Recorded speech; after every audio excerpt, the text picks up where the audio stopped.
Assalamualaikum warahmatullahi wabarakatuh. Kembali lagi di channel saya Iksan Kele. Di video kali ini saya menceritakan dari sebuah cerita horor yang ditulis oleh salah satu Twitter yang bernama Rizky G. Dan cerita ini saya ambil dari postmalang.com. Ada seorang pemuda yang tinggal di sebuah kos-kosan berhantu selama 4 tahun yang berada di kota Jogja. Dan pengalamannya tersebut dibagikan di media sosial yang saat itu menjadi viral. Di akun Twitternya dia menulis, niatnya ngekos biar Happy New Year, kok malah digangguin. Pemuda ini memposting sebuah video yang menceritakan seseorang yang memainkan gagang pintu di kamarnya, dan setelah itu pintu dibuka, tidak ada seorang pun di sana. Thread ini pun murni cuma menceritakan pengalaman gue doang dan tidak menjelekkan pihak manapun termasuk pihak kos sendiri. Jadi mohon maaf lahir batin.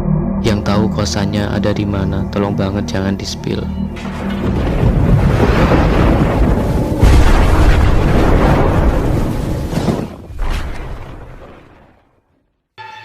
Berawal dari dia baru pertama masuk kuliah dan mencari kos-kosan yang dekat dengan kampusnya. Menurut pendapatnya, kos-kosan yang dia tinggali sangat bagus, adem, asri, dan pemilik kosan yang sangat baik seperti orang tua sendiri, karena sangat perhatian dengan anak-anak kosnya.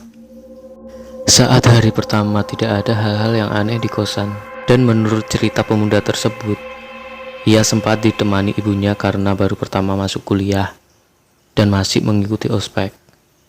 Setelah perkuliahan dimulai, ibunya pun pulang, dan disanalah bermulai hal-hal aneh bermunculan. Pada malam harinya, dia melihat penampakan kakek-kakek seperti tidak memakai baju. Wujud yang menyeramkan itu keluar dari pintu kosannya yang ada di depannya. Dari kamar kosan, orang di depannya keluar sosok kakek-kakek yang menyeramkan. Setelah penampakan itu, hal-hal ganjil lain sering terjadi. Seperti barang-barang yang hilang, barang yang berpindah sendiri, dan suara-suara aneh. Sewaktu ia memasuki semester 3, ketika ia sedang ingin tidur menjelang pukul 12 malam, ada seseorang yang memainkan gagang pintu di kamarnya. Dan ketika dibuka, tidak ada seorang pun yang berada di sana. Karena sudah dini hari, ia pun memutuskan untuk tidur.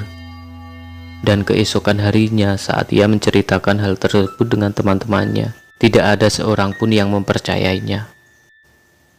Kemudian esok harinya pada pukul 2 dini hari, kejadian tersebut kembali terjadi. Ada seseorang yang memainkan gagang pintu ketika pintu dibuka tidak ada seorang pun di sana. Berjalannya waktu gangguan tersebut tidak hanya dari luar saja, melainkan kejadiannya terjadi di dalam kamar. Ada seseorang yang memainkan gagang pintu kamar mandi di dalam kamar. Dan hal yang sama pun terjadi. Tidak ada seorang pun di sana. Menurut salah seorang temannya yang bisa melihat hal gaib, saat ia memperlihatkan video rekamannya, hantunya memang ada di dalam kamar mandi sedang jongkok. Dan ia pun sempat menceritakan saat sampai di depan kosannya, ia melihat penghuni kosan lain berpapasan dengannya. Namun ternyata saat ia masuk ke dalam kosannya, orang yang ia temui tadi sedang ada di dalam kamar, tidak keluar kamar seharian. Akun yang bernama Rizky Kiki ini menceritakan bahwa ia sedang iseng untuk mengambil foto yang ada di sudut lorong, yang sering membuatnya merinding, karena lampu di sana sering mati. Di samping kamarnya pun kosong, tidak ada penghuninya. Tetapi sering terdengar suara seperti orang sedang mandi dari kamar kosong tersebut. Menurutnya, penghuni-penghuni kamar sebelumnya hanya dalam waktu singkat menghuni kamar tersebut. Sewaktu memasuki masa pandemi, banyak penghuni kos yang memutuskan untuk pulang ke rumah masing-masing karena kampus sedang diliburkan. Salah satu teman kosannya mendengar suara orang berlari dari depan kamarnya. Dengan kondisi banyak penghuni kos yang pulang ke rumah. Hingga seorang temannya pun melihat ada sosok nenek-nenek yang sedang duduk di tangga. Setelah kejadian itu, teman kosannya ini pun memutuskan untuk pulang ke rumah. Dan ada cerita lain dari teman kosannya melihat jari yang keluar dari ventilasi kamar, dan lain-lainnya. Pada bulan Juli, akun yang bernama Rizky Kiki ini pun menceritakan bahwa hanya ia seorang yang berada di kosan tersebut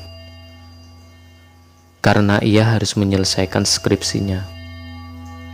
Dan di hari kedua, ia mendengar ada suara orang yang sedang berlari di depan kamarnya. Sewaktu ia sedang menonton TV, remote TV mendadak error dan ia pun mengetukkan remote TV tersebut ke tembok.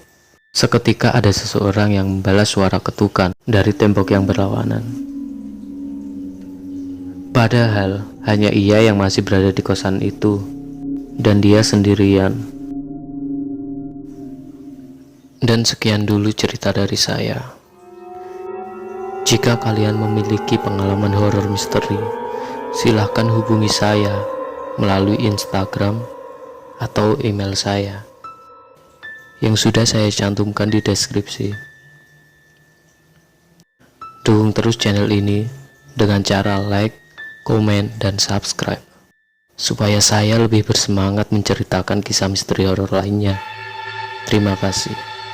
Wassalamualaikum warahmatullahi wabarakatuh.